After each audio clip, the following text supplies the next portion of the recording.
जितना ये देर करेंगे जी महाबोधि विहार को मुक्त करने में, उतना ही इनका बड़ा नुकसान होगा, उतना ही बड़ा नुकसान होगा।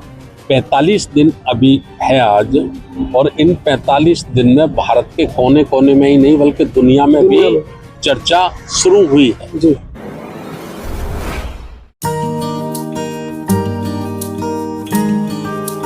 साथियों नमस्कार। आज 45वां दिन है, 1.5 महीने हो चुके हैं। बोध गया से तस्वीर में आपको दिखा रहा हूँ। देश के अंदर एक बहुत बड़ा संगठन है जो नागरिकों को बौद्ध धर्म की तरफ प्रेरित कर रहा है। राष्ट्रीय बौद्ध महासभा, उसके राष्ट्रीय अध्यक्ष धर्म प्रकाश भारती जी हमारे साथ हैं। आज वो यहाँ पहुँचे हैं, हालांकि इससे पहले भी उनकी टीम यहाँ पहुँची थी। भारती जी कैसे देख रहे हैं इस पूरे मामले को? आप तो एक राजनीतिक पार्टी का हिस्सा भी रहे। देखिए, ये महाबोधि महाविहार बोध गया, ये दुनिया भर के बौद्धों की आस्था का केंद्र है, और भारत में तो विशेष करके जो बाबा साहब डॉक्टर अंबेडकर जी में विश्वास रखते हैं उनके लिए ये बहुत ही पवित्र स्थान है। या मैं दूसरे शब्दों में कह सकता हूँ कि उनके मरण और जीवन का प्रश्न है। बाबा साहब डॉक्टर अंबेडकर को मानने वाले भारतीय जो बौद्ध हैं वो किसी भी कीमत पर किसी भी दशा में पीछे हटने को तैयार नहीं है। 1949 वीटी एक्ट जो बना है उसे हमें 2 नज़रिए से देखना है। पहला नज़रिया तो यह है कि 26 जनवरी 1950 को जो संविधान लागू हुआ, उसे लागू हो जाने के बाद इससे पहले के जितने भी एक्ट, नियम, कानून, कायदे थे वो स्वतः निरस्त कर दिए गए हैं। तो ये एक्ट प्रभाव में ही नहीं रहना चाहिए था। लेकिन यहाँ राज्यों में जो सरकारें रहीं, केंद्रों में जो सरकारें रहीं, वो एक तरह से तथागत गौतम बुद्ध को पसंद नहीं करती हैं, उनके धम्म को पसंद नहीं करती हैं, तो जबरिया उस एक्ट को ये आज भी लागू किए हुए हैं। भारतीय संविधान के अनुच्छेद 25 से लेकर 30 तक भारत में जितने भी धर्मों के लोग रहते हैं, हिंदू हैं, ईसाई हैं, सिख हैं, मुसलमान हैं, जैन हैं, पारसी हैं, ऐसे ही बौद्ध एक समुदाय भी भारत में है बड़े पैमाने पर। ये सभी धर्मों के लोगों को अपनी उपासना केंद्र, अपने शिक्षा केंद्र, उनका संचालन करने का स्वतंत्र अधिकार है। जब सभी को स्वतंत्र अधिकार है तो फिर बौद्धों का जो पूरी दुनिया का सबसे बड़ा केंद्र है, जैसे मुसलमानों के लिए मक्का मदीना, तो दुनिया के बौद्धों के लिए बोध गया मक्का मदीना से कम नहीं है। तो बौद्धों के लिए ये बहुत बड़ा उनके आस्था का, श्रद्धा का केंद्र है। और इसको मैं आपके चैनल के माध्यम से पूरे देश के सत्ता में बैठे हुए लोगों को ये निवेदन करना चाहता हूँ कि आप लोग इसको जितना जल्दी हो सके इस एक्ट को निरस्त करिए, और बुद्ध विहार प्रबंधन कमेटी का संपूर्ण संचालन पूरी तरह से 100% बौद्धों के हवाले करिए। एक विशेष बात मैं आपके चैनल से और कहना चाहता हूँ, हमारे जो देश के प्रधानमंत्री हैं श्री नरेंद्र मोदी, मैंने उनका गांव देखा है, मैंने उनकी जन्मस्थली देखी है, क्योंकि मैं लंबे समय तक गुजरात प्रदेश का बहुजन समाज पार्टी से प्रभारी रहा हूँ। तो उनके गांव का नाम है बड़नगर। बड़नगर अब है, उससे पहले था वो बौद्ध नगर। और वहां पर भिक्षुओं के 2000 आवास पुरातत्व विभाग को मिले हैं। 2000 आवास, 2000 भिक्षु वहां पे रहते थे, निवास करते थे। और बहुत बड़ा एक तालाब है वहां पर जिसमें वो बौद्ध भिक्षु स्नान करते थे। और वड़नगर के 4 द्वार बने हैं, चारों द्वारों पर तथागत गौतम बुद्ध की बहुत बड़ी बड़ी प्रतिमाएं लगी हैं। और वहां पर जो पिलर लगे हैं उन पिलरों पर अशोक सम्राट के उस जमाने के पाली के धम्म के उपदेश लिखे हुए हैं, शिलालेख लिखे हुए हैं। तो मैं ये आपके चैनल से श्री नरेंद्र मोदी जी को कहना चाहता हूँ कि आपका जन्म खुद ऐसे एक गांव में हुआ है, नगर में हुआ है, जो बौद्धों के लिए बड़े पैमाने पर आस्था का प्रतीक है वो। और आप भी जब विदेशों में जाते हैं तो बड़े फक्र के साथ कहते हैं कि मैं उस देश से आया हूँ जिस देश में बुद्ध ने जन्म दिया, मैं उस देश से आया हूँ जिस देश में बुद्ध को बोधि प्राप्त हुई। तो बोधि तो इसी पवित्र स्थल पर प्राप्त हुई थी। तो उनको अपनी वीटो पावर लगाकर, पूरी ताकत लगाकर उनको राज्य सरकार को बाध्य करना चाहिए, मजबूर करना चाहिए।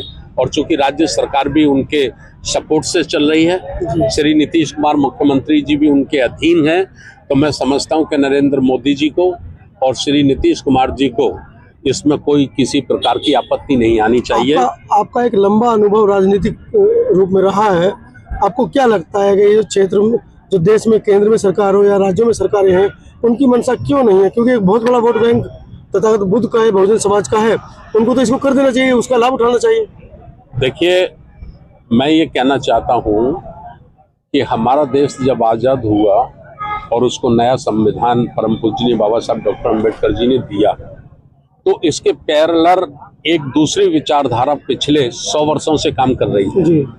और जो पैरेलल दूसरी विचारधारा काम कर रही है वो लोकतंत्र को पसंद नहीं करती, वो प्रजातंत्र को पसंद नहीं करती, और वो जो स्वतंत्रता का अधिकार इस देश के मूल निवासियों को, जिनको मैं कह सकता हूँ पिछड़े वर्गों को, दलित समाज को, आदिवासी समाज को, जिनकी आबादी लगभग भारत में 100 करोड़ से ज़्यादा है, तो 100 करोड़ से ज़्यादा आबादी वाले बड़े एक विशाल बहुजन समाज को तो वो स्वतंत्रता के अधिकार देना नहीं चाहते।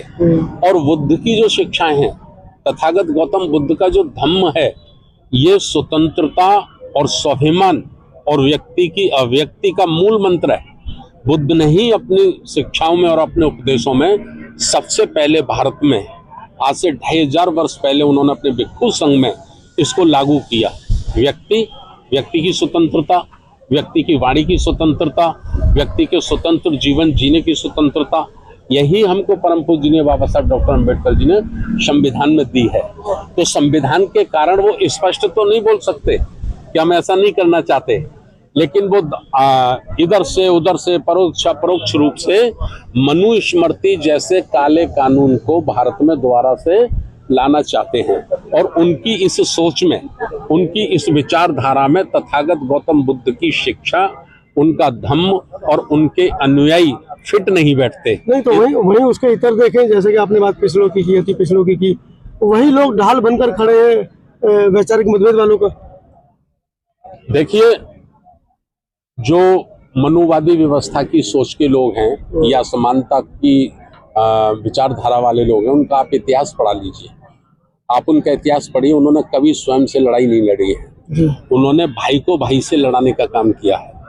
एक भाई को दूसरे भाई के सामने खड़ा कर देना और अपने उद्देश्य और अपनी संस्कृति को पूरा करना, और इसके लिए वो जो आधार बनाते हैं वो होता है प्रलोभन, लालच, स्वार्थ। देखिए, नीतीश कुमार जैसा व्यक्ति जो बहुत ही निडर थे किसी जमाने में, और बुद्ध के प्रति भी, मैंने उनको खुद 1916 में, अगर मुझे ठीक से याद है, तो बुद्ध पूर्णिमा को 2016 में बुद्ध पूर्णिमा को मैंने तथागत की इसी महाबोधि विहार में उनको विपश्यना करते हुए देखा, अपनी आंखों से देखा है। इसका मतलब उनकी श्रद्धा आस्था बुद्ध की तरफ थी, तभी तो चलकर आए जे मुख्यमंत्री। और वो कई बार आए हैं, एक बार का मैं आपको घटना बता रहा हूँ। लेकिन आज मुख्यमंत्री पद का प्रलोभन, लालच उनको अंधा बना दिया है। आपकी बात काटूंगा, प्रलोभन लालच की बात कर रहे हैं, आपकी तरफ भी तो पासा नहीं फेंका जा रहा है प्रलोभन का, लालच का? नहीं, ऐसे बात नहीं। मैं बोला ना, कोई आंदोलन, देखिए ये जो हम लोग धरने बैठे हैं, कोई शौक से नहीं बैठे हैं। एक नंबर, एक तो डर नहीं है, एक लोभ नहीं है। प्रलोभन तो एक बहुजन समाज का मतलब एक बहुत कमजोर कड़ी रहा है। किसी को भी प्रलोभन दो, साम दाम दंड भेद, किसी भी तरह की प्रलोभन दी जा सकती है। देखिए, वो प्रलोभन दे सकती है, बहुत झूठा केस दे सकती है, झूठा प्रचार कर सकती है, बहुत कुछ है, सीढ़ियां बन जाती है। तो देखिए, अब देखिए, हम तो इसलिए बोलने शुरू कर दिया ना, दुश्मन बाहर नहीं है, दुश्मन अंदर ही है। क्योंकि एक कोई भी आंदोलन को 134 साल नहीं लगती है, इसका एक एमिकेबल सॉल्यूशन होती है। और जहाँ पर जैसे नरेंद्र मोदी जी की जो बात कर रहे थे, और बारंबार विदेश जाकर कहते भी है कि हम तो बुद्ध के देश से आए हैं, तो आज 45वां दिन से बैठे हैं, कम से कम जाकर पूछे क्या है, अब क्या है, हम लोग क्यों बैठे हैं। हम तो प्रेस कॉन्फ्रेंस के मार्फत से बोल ही रहे ये बात।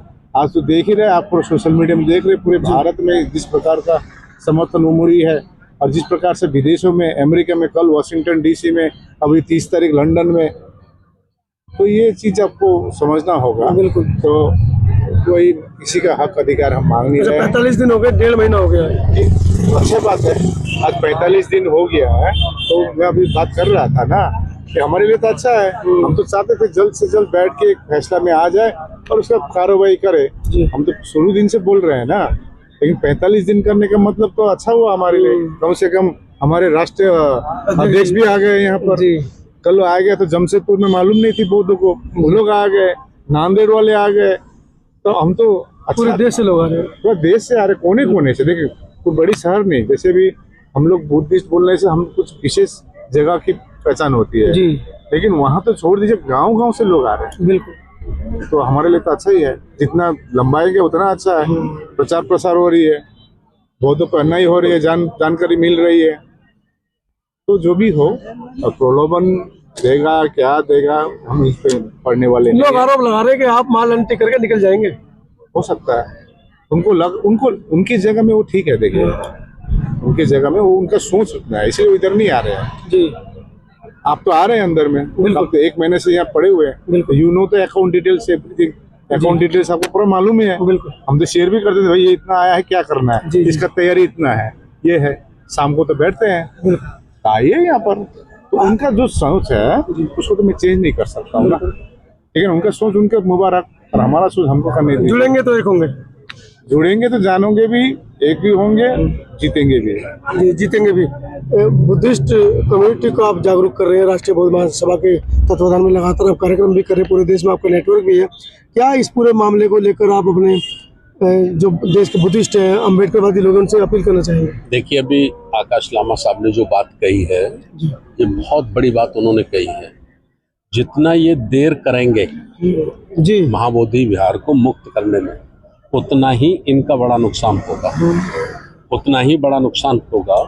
45 दिन अभी है आज, और इन 45 दिन में भारत के कोने कोने में ही नहीं बल्कि दुनिया में भी चर्चा शुरू हुई है। जी, एक चर्चा का विस्तार हुआ है, ठीक है।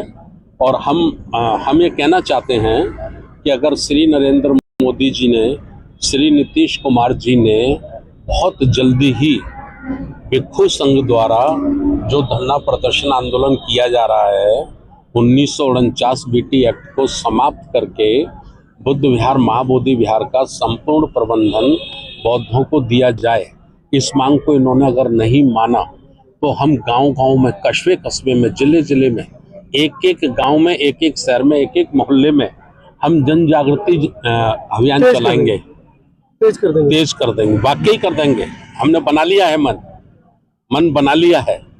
और फिर एक महाबोधि विहार की बात नहीं रहेगी, फिर 84,000 जो बुद्ध विहार अशोक सम्राट ने बनाए थे, उनकी लिस्ट जारी होगी, उनको भी ढूंढा जाएगा, है ना। जैसे आज मस्जिद में मंदिर ढूंढ रहे हैं जी, तो वो दिन भी जल्दी आने वाला है कि बुद्ध विहार भी फिर गांव-गांव, मोहल्ले में ढूंढे जाएंगे।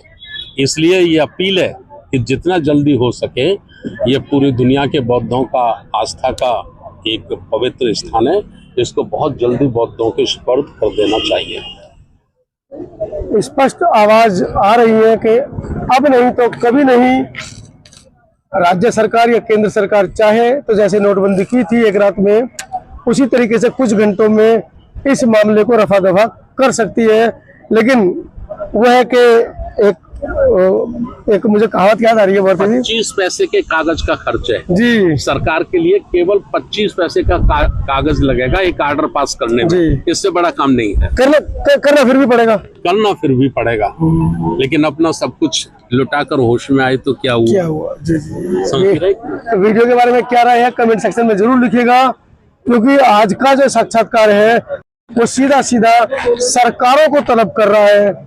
यहाँ पर सरकारों की मंशा है, चाहे वो केंद्र सरकार है चाहे राज्य सरकार है, वो चाहे तो इसको 1 घंटे के अंदर रफा दफा कर सकते हैं, चाहे तो 1 साल के लिए, जैसा कि सुबह चर्चा हुई लामा जी से, उन्होंने कहा कि हम तो साल से 2-3 साल का मन बना के बैठे हैं, जब तक हमको बीटी एक्ट ये 49 को रद्द नहीं कर देंगे हम बैठे रहेंगे। धन्यवाद।